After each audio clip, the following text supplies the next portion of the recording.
In my interview, PB said to me, "You've had a glimpse, and then you will, and then you will, and then you will, and one day it will be the light of your very own overself."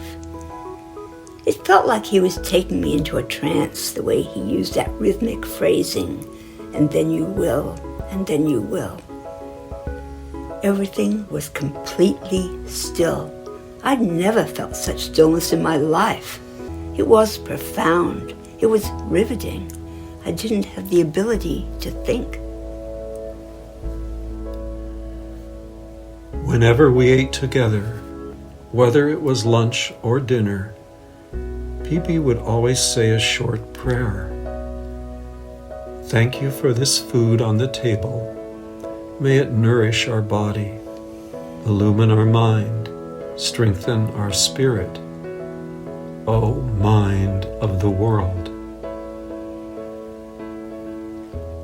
I walked in, and the first thing he said was, "When was the last time you ate meat?"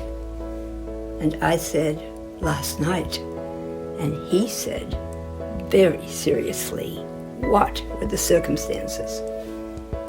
So I told him that people had given me a party, and they had shish kebabs, and I really like shish kebabs. And he said, "You did the right thing, because there would have been such negativity if you hadn't eaten them." But then he said, "But never, ever again will you eat meat, ever." And you know, when a sage looks at you like that and says, "Never, ever," you don't. There was this incredible graciousness. It didn't take too long until he puts us at ease, an incredible ease. When I first went in, my heart was racing. I told PB that my meditation was very dry. He said, "You know, for some people, to get that devotion back, it is very helpful to go into nature." I knew that, but I had forgotten. He also said that the same life force that is running through the trees is running through you. I was reading PB, and I just stopped for a moment and closed my eyes, and I was flooded, just absolutely infinite golden light. It was just endless and golden and totally full. And then the phone rang, and it was gone. The first time I saw PB, when he walked down a path, it was like an earthquake. It was so powerful, just seeing this little man, this so-called little man, just walk down the path. Power, staggering power. It was like the earth shook, the world changed. It was very unusual.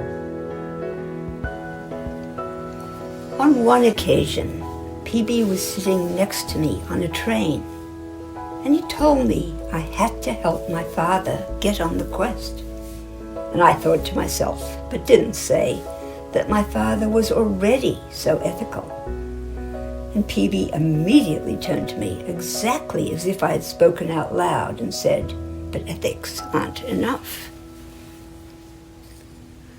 When I came to see PB, I arrived late because of my travel. My hair was standing on end. My big socks were curling around my feet. I pressed the bell on his door, and there he was. I looked into his eyes directly because I wanted to know if he really knew what he was writing about. I know that sounds arrogant. I got such a deep impression of his peace that was radiating from him. I knew it was inappropriate to kneel there on the staircase and in that setting, but my soul was kneeling to him when he stood in the door. My soul was on its knees. I had never met anyone before that had had that effect on me. I felt awe, and I was not a humble person. This feeling remains today, that he is my master, and I bow down to him. He ushered me in, and we sat down right away. He didn't ask why I was late, nothing.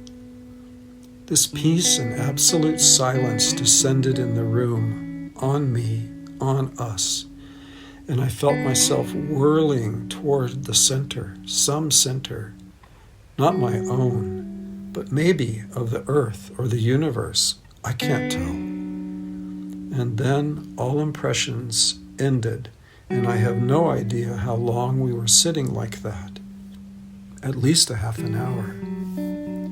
Afterwards, we went out in the kitchen, and I was giggling like a child without inhibition, like a great weight had been lifted from my shoulders. PB stated to me that he had very advanced psychic powers in his young days, and that he loved the world of psychic phenomena. He had a choice to make between developing into a world-famous psychic or giving up his powers in the pursuit of spiritual development. And he said that this was the hardest choice he ever had to make in his life because he loved the psychic world. He made that choice after a dark time of being racked with indecision, and his psychic abilities were taken from him in the space of a week. When we had our conversation on this topic, I asked him whether or not he got his powers back after his spiritual ascent. And he said yes, but in a different way. He no longer consciously worked with and used the energy, but it allowed it to flow through and use him.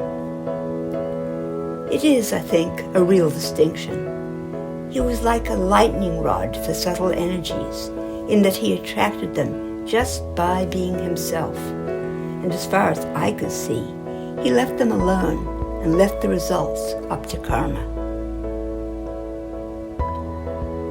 One of my lasting impressions is that sense of stillness and peace. And then out of that was coming these words. I felt like it was from deep, coming out rather than coming down, as if the person talking to me was on the top of the ocean and something very deep down was coming up. The peace and stillness were so palpable, yet they weren't broken by his speaking.